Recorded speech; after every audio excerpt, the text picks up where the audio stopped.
Good morning, everyone. I hope you all are fine. In this video, we are going to continue our literature chapter, The Red-Headed League, in which the criminal John Kelly creates the Red-Headed League to trick Mr. Wilson into leaving his shop during the day so that he and his partner could dig a tunnel and rob a bank. So let's continue. What did you do when you found the card on the door? I was extremely surprised, replied Mr. Wilson. I didn't know what to do. I went to all the offices in the building. I asked if anyone knew anything about the Red-Headed League, but no one had ever heard of Duncan Ross. At last, I went home to Saxe-Coburg Square. I told Vincent Spaulding what had happened. Spaulding said that if I waited, perhaps the League would write to me. Perhaps they would explain everything in a letter. But I didn't want to wait. I've lost a good salary of £4 a week. I want to find out about this League and why they did this to me. Mr. Holmes, I've heard you help people when they are in trouble. That's why I've come to you. You've done the right thing, said Holmes. I'll be happy to help you, Mr. Wilson. But first, I want to ask you some questions. Your assistant, Vincent Spaulding, how long had he been with you before he saw the advertisement? About a month. How did he get the job as your assistant?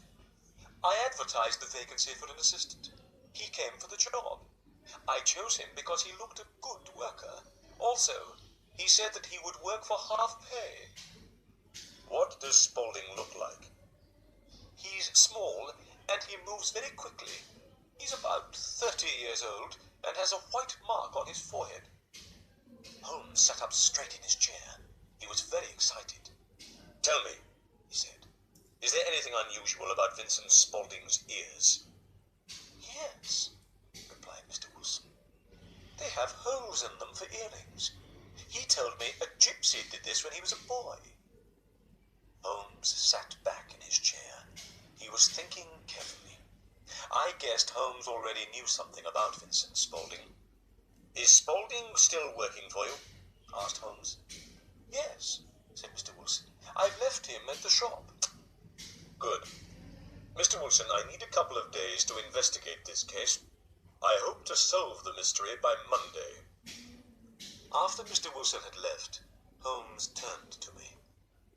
Well, Watson, he said, what do you think about all this?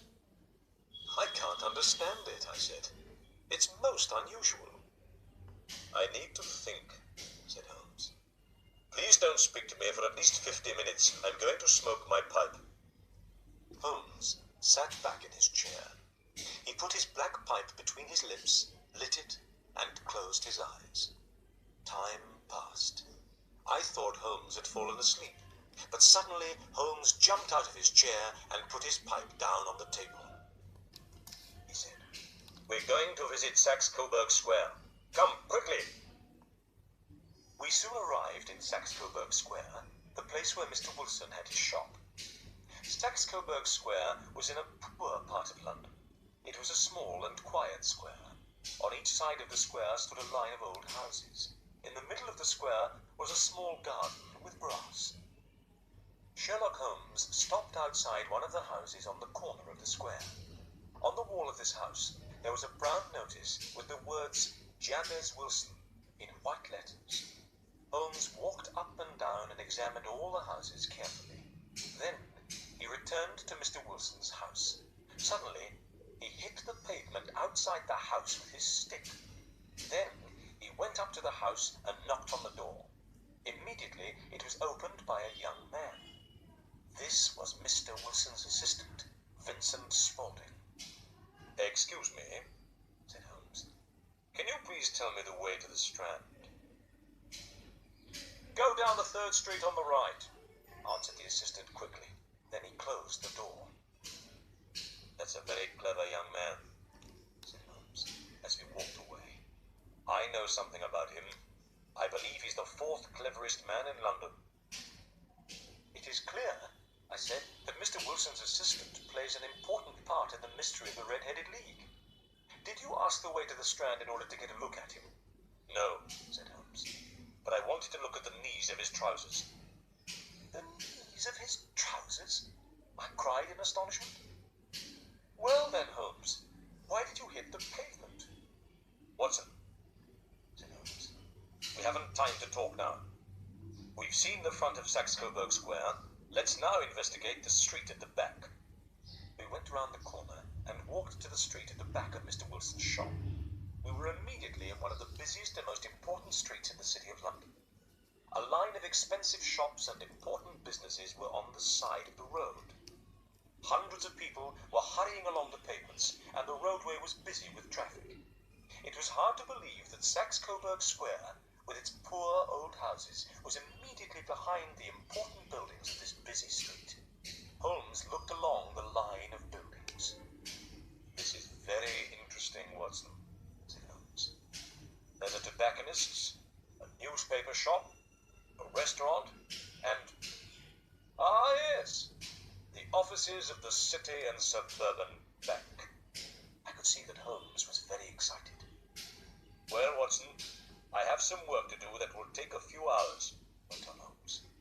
This case at Saxe-Coburg Square is serious. Serious? I said. Why? An important crime has been planned. I think we'll be in time to stop it, but I'll need your help tonight. At what time? 10 o'clock. Then I'll be at your apartment at 10. Good. And Watson, there may be some danger, so please bring your gun with you. I said goodbye and went home.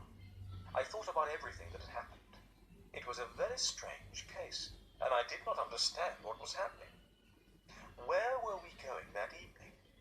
What were we going to do? Why did I have to bring my gun? And who was Vincent Spaulding? There was only one thing to do. I had to wait until the evening. Then perhaps I would get the answers to these questions. At 9:15 that evening, I set off for Baker Street, where Holmes lived. When I arrived, I noticed two carriages standing outside Holmes' door. Inside his apartment, Holmes was talking with two men. One of them was Peter Jones, a police detective. That's all for today. We will continue rest of the story in next video. Thank you everyone for watching the video.